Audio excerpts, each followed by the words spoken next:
How did we first meet? How did we first come across Empire Blueprint? Building design show, Sydney? Sydney, 2024. Darling Harbour, we went up for the design show, and Jobman had a seminar on the Friday morning, I think it was. So Bryce and I went up and sat in on the Jobman seminar, and then your illustrious self made yourself known to the group. Afterwards, I remember everyone was lined up to give you names and all that sort of stuff, and I just went, we've got 5 hours drive ahead of us, so I'm not in the mood to hang around here. JP, here's my card. I'd be interested, give us a call and we'll go from there. And next minute, JP's on the phone and I'm coming to Wagga. So, talk about Jobman. How long have you used Jobman software for? Jobman 1? Jobman 1 we've had for 4 years. We implemented it just as to help us with our scheduling, to go away from the old school whiteboard and jobs and this sort of stuff, just to help things out. We only Jobman advised us to start from the front and work our way through. We being joiners, we knew better than what Jobman did, so we started out the back and tried to work our way forwards, which was wasn't an issue. We got out of Jobman 1 a lot, we feel. Could we have got more out of it? Oh, definitely. But from a workshop space, getting rid of a Bundy clock, having things transparent for all staff members to be able to see, accessibility to things, if you're in the workshop and someone rings you, builder rings you, to be able to go to a terminal and just find that information straight away, it was a game changer for us. So it was just, yeah. And so we meet in June in the design show. Yep. You've been using Jobman 1 for 4 years before. Pretty well, When do you start considering Jobman 2? I reckon it would have been at that design show when they said that, okay, Jobman 2 is coming out. I think I probably would have seen snippets out of like supplier magazines and that sort of stuff, just to say, yep, transitioning to Jobman 2. It's a path we're going to have to go down. Let's do it. Jobman 1, the work behind the scenes to set up your agenda screens, everything else like that, I tried to do it all in-house with Jobman's assistance, but trying to do that as well as trying to run a business and answer phone calls and everything else was just a sheer nightmare, which only got us to just using the tip of the iceberg of Jobman, which that tip of the iceberg was good, could have been a lot better, shit yeah. You first used Jobman 1 to replace a Bundy clock. Yep. What other systems were you using before? We didn't really have any systems as such. Like everything was, okay, you come in, you'd Bundy clock on, that was just literally to say you were here at 7 o'clock and you left at 3:30. What you did for that 8 hours, who knew? We didn't fill out timesheets till the Tuesday and you go, shit, what did I do last Thursday? Oh, that'll do, and put it in. So it was it was record keeping, it was probably trying to keep people honest, but again, we're not Big Brother here, we don't look over it and go, oh, hang on, no, that you took down 4 hours for that, it should have only been a 2-hour job. It was just literally, it was paper that was going nowhere, and we just sort of went, this is a waste of the staff's time, let alone our time trying to do it. So we still needed time and attendance register, I suppose, just to know who was coming, who was going, what have you. So that was that. We then developed Jobman into the side of things where paper plans were printed out from the office, sent out to the machine shop, and they'd come through with the jobs, and then they'd get lost somewhere and you'd have to go and print another set of plans, or they'd be back down the workshop, people couldn't find the plans, so it was just a sheer nightmare. So by using Jobman's system to be able to load all our plans into a digital format there, it doesn't matter which kiosk you go, of the 8 kiosks we've got around the workshop, you can find that information just at your fingertips. So it's a real game changer from our side of things. We've come off a big training day and I was too excited. I've gone straight to the software. But I had the pleasure to have dinner with you where you told me some of the history about you and interior constructions. Do you care to share that with anybody watching, about your personal journey? Can do. Did my trade in Canberra for a large organisation. We were doing, at our peak, I think the numbers were 14 kitchens a day. Full kitchens? 14 kitchens. we're talking early 90s, so the kitchens were obviously smaller, simpler than what they are these days, less options, that sort of thing. German manufacturing, German mentality of like clockwork, and it worked. It worked. People used to scoff about it at the time, but it worked. From there, I got the opportunity to go to Darwin to operate just one of the CNC machines. Went there, thought I'd try it for a couple of months. Were you living in Wagga before Darwin? No, I'd only done my trade in Canberra. Yep. And then the fella up there got my name through a two-pack painter that we used to work with in Canberra. So ended up in Darwin to try it for a few months, and then 5.5, 6 years later, wife was pregnant, thought we better move back closer to family. So we just literally pulled the map out one day and looked. This was before Google, or Google was just about, but maps and that sort of shit. We looked at the map and went, what about Wagga? It's close, Sydney, Melbourne, or central Sydney, Melbourne. It's got defence, it's got private health hospitals, got the university. It's probably not a bad place. So I used to get the newspaper from Wagga posted to Darwin. So Saturday's paper I'd get on the following Wednesday or Thursday, and I'd just scour through it for jobs and houses and what was about. And then one day, Interior Constructions had an ad in the paper. They were after someone for out the back. So I rang, applied, gave my experience. In Darwin, I'd progressed from the machines to the office to running commercial projects up there, high rises and what have you. Gave them my experience, and the directors at the time sort of said, okay, we need help in our commercial section to help one of the directors. We'll have a job for you. When can you start? And I said, well, I've got to sell my house, I've got to move. I'm probably 2 months away. So anyway, fast forward 2 months, here I am in Wagga, righto. Worked in the business here for 14 years, 15 years, just running commercial projects, had my own sort of crew of staff. And so at that time, you're doing maintenance on the machinery, you're running some of the show, but you're not a partner or a director? No. You're an employee of Interior Construction. So just a worker. Just Another one of the guys. Just another staff member. Yes. Turn up, do my 8, 10, 12-hour days, whatever it was that I needed to do to get a job out the door, with other guys' help, obviously. It wasn't just me on my own. I had people under me to help me and get me through it. So and we did well. We did a lot of kilometres back and forth to Canberra, down to Wollongong. We've travelled to K's. Broken Hill, 800 K's away is the furthest job we've done. So it was a bit of an ask. A bit of distance. Yeah, so, and variety of tasks too, not just kitchens, like it could be commercial fit outs, schools, hospital works, shop fit outs, the like. So yeah, we've done a bit of everything. And so you work here and an opportunity comes along. One day, an opportunity comes along. One day, and to be straight up, I had inquired about becoming a partner prior, and then I had situations that just left me in a position where it's not the right time for me at this point in time, and I said to the directors at the time, no, I'm just going to maintain what I'm currently doing. Yes. They said okay, and then a couple of years later, the opportunity arose. I said, well, look, I'm here. I know the place inside out. What have I got to lose? Everything, but hey, again, it's the potential for the business.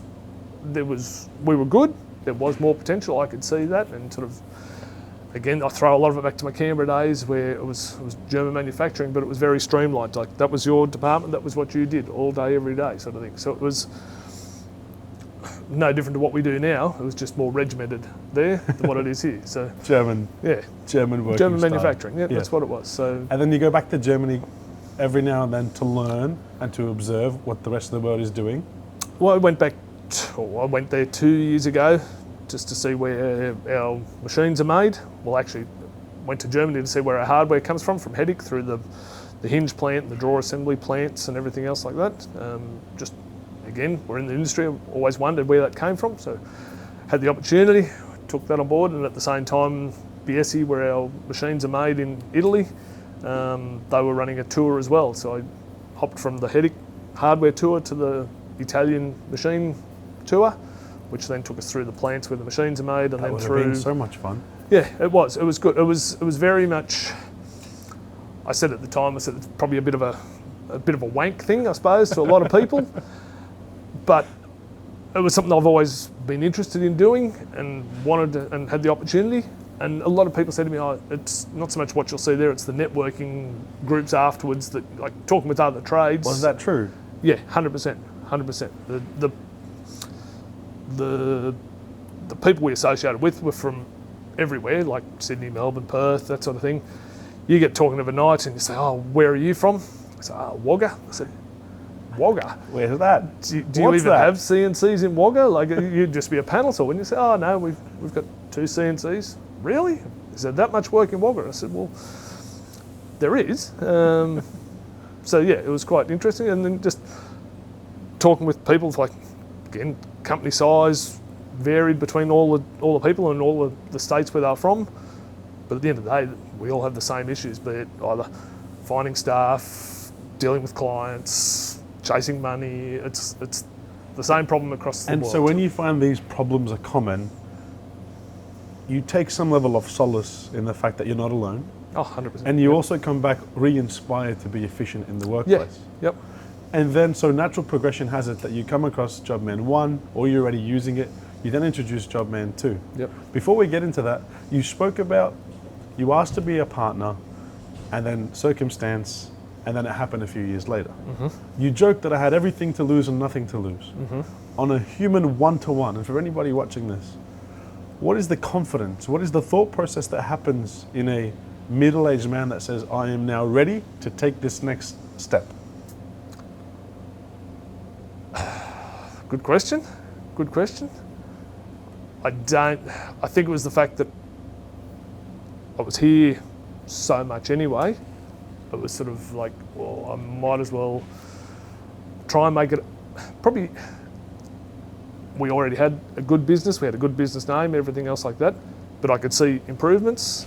And from being on, call it that side of the fence, I understood, right, oh, well, this is what needs improving here.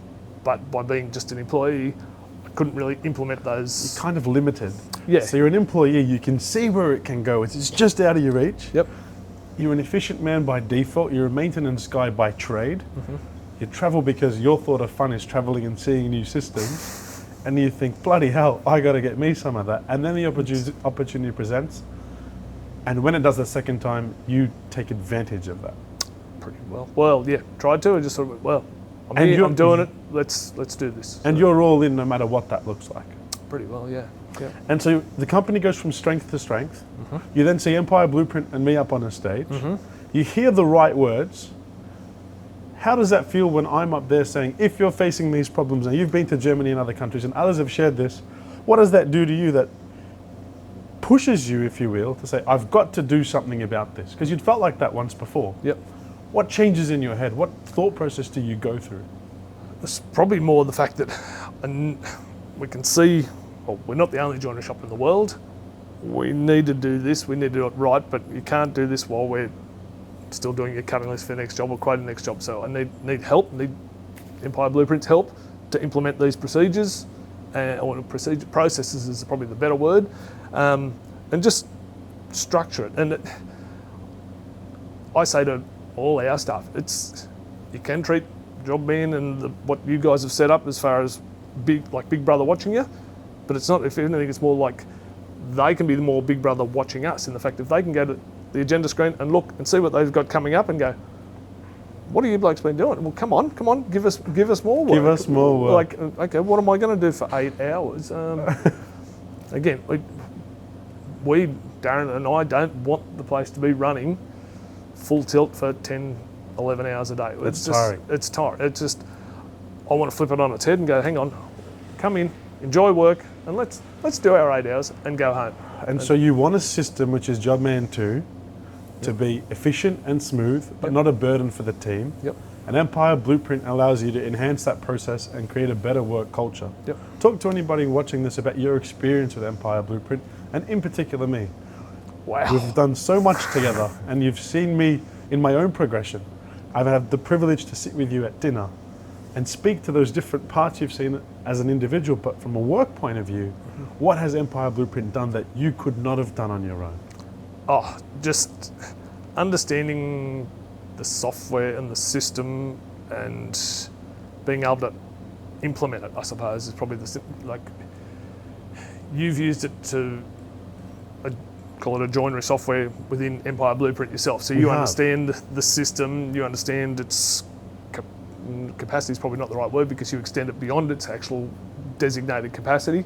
And I remember you saying at the design show in Sydney, saying that Jobman said to you, the system's not designed to do that. He said, but I can use it to do that, so why not use it to do that? And it was just like, well, that makes perfect sense. It's like having a CNC that all it does is cut squares. Well, hang on, the thing can cut a circle. Well, why not use it to cut a circle?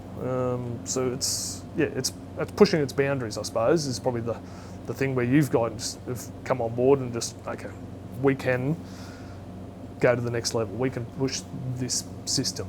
We build you a system and it functions, and it's obviously got lots of improvement because the nature of business is always improving and changing. Yep. Talk to me about how you feel when we said to you, we're going to take it one step further. We're going to create for you an application that lets everything be central. Yep. How do you feel?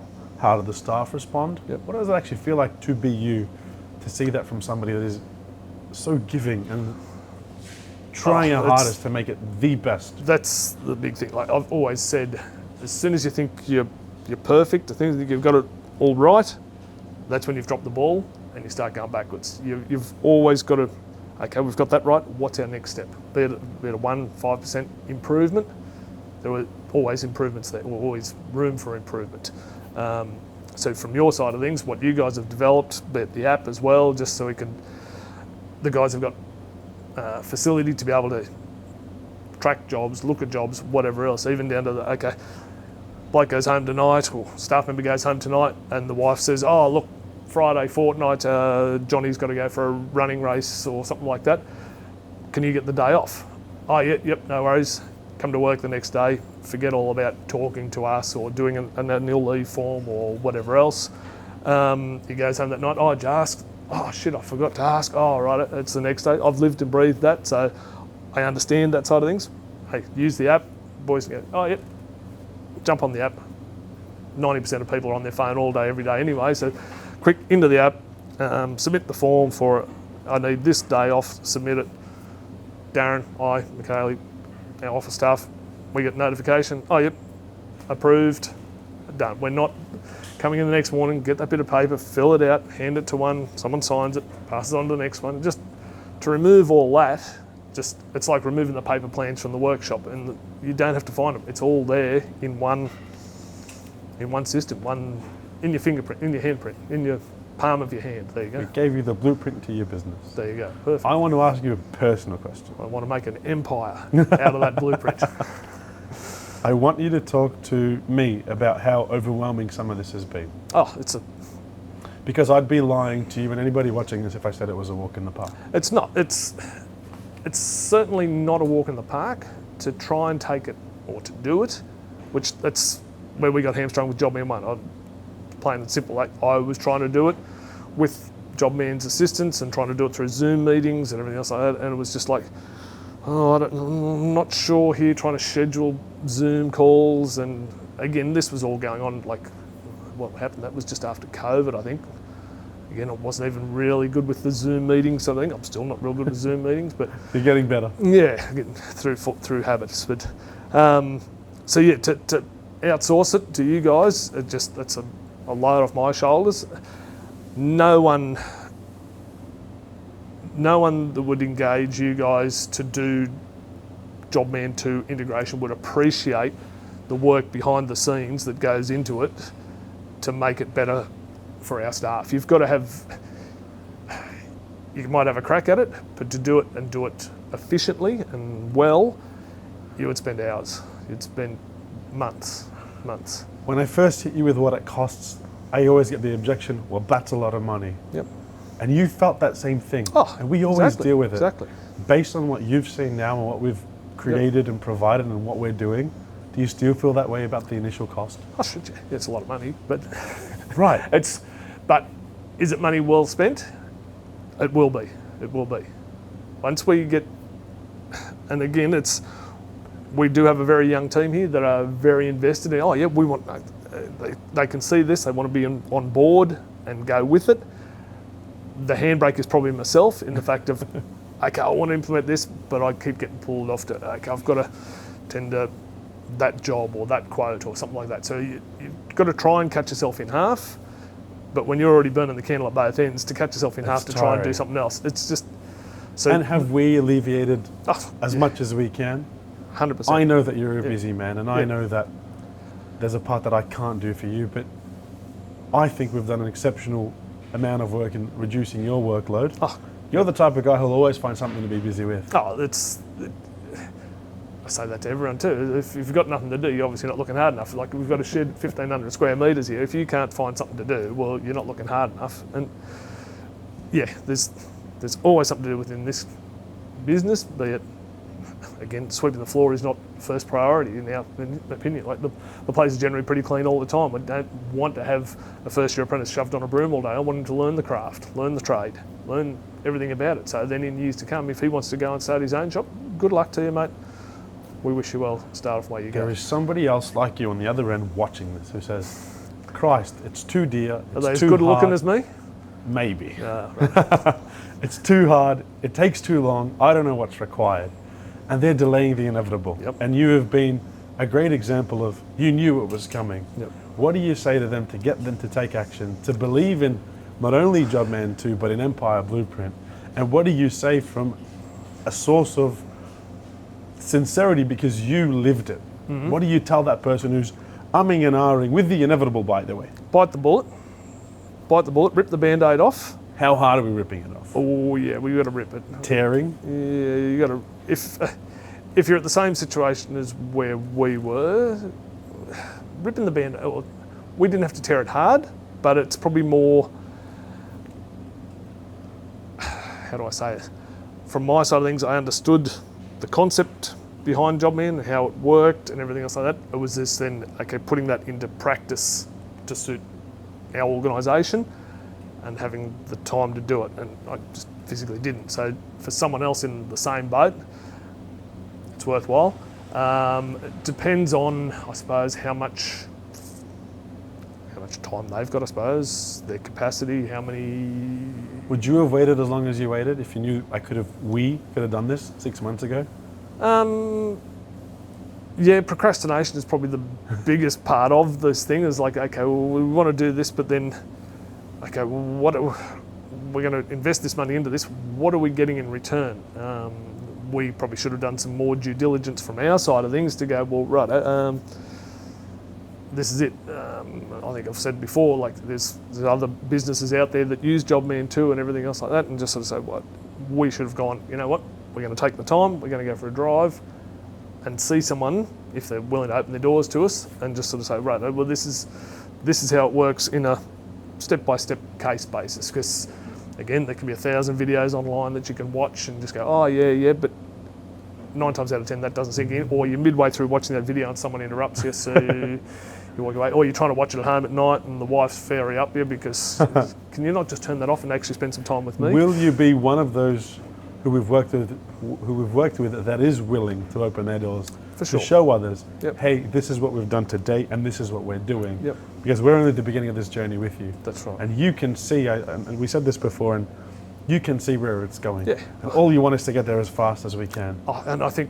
we, as human society, it's like everything. You want to buy a new car, and what I've got to wait during COVID, you had to wait 12 months or whatever for a car. Well, now that's sort of subsiding, but you sort of, if we as human nature or human thought process, we want it now, it's not quite that simple as far as implementing Jobman. It could be, but it's also good to have an understanding of it behind the scenes as far as how does this system actually work, what, if there is tweaks to be made after the fact, can we do it? And that's where we're at with you guys, I suppose, is the roots are there. Okay, well, from those roots, we can grow this and we can manipulate somewhat to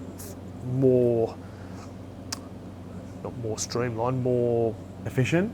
Yeah, more efficient, and just less clicking. Yes, more productive. By doing a few clicks.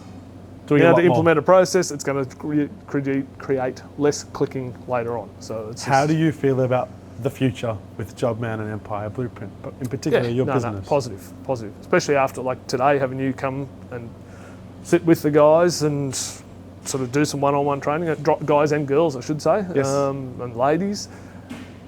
I think it instills, because I've been talking Jobman and Empire Blueprint for the last 6 months, 8 months, whatever it's been, and oh yeah, JP this, JP that, and there's who is this JP? And what was the feedback on the JP No, agenda today? everyone's positive, everyone's good. That's It's funny, it's the staff probably drive me to get this implemented. And you'll have someone sort of say, oh, can I use the agenda screen yet? Yeah, not quite. And then you sort of fumble your way through it a little bit to say, oh, yep, righto, this is what we've got to do. Oh, that's not quite working yet. Oh, hang on, I need to go back to JP and just ask him the question or whatever, because we hadn't actually delved to that part of setting up. And that's just through our own housekeeping of what's transpired from Jobman 1 to Jobman 2. Just needs cleaning up because we weren't using Jobman 1 correctly. Do you see a long, healthy relationship with Empire Blueprint into the short term and the long term future with I think so, yeah. interior constructions? I think so, look, yeah, for sure. Like, same thing, we're here, we're a downtown Wagga, we're not the Sydney Melbournes of the world and that sort of stuff, but at the end of the day, we're still doing exactly the same as what companies in Sydney, Melbourne, Canberra, wherever else are doing. So it's, at the end of the day, it's a white box, it comes in, it goes out. That's what we do. It's just how we can do it efficiently. Well, that's it. Thank you so much. No we'll come back problem up at all. and shoot another interview in 6 months to check in your progression. Wow. Thanks so much, I team. might be a bit more grey by then, but anyway. Thank you. Thanks, JP. Thank you.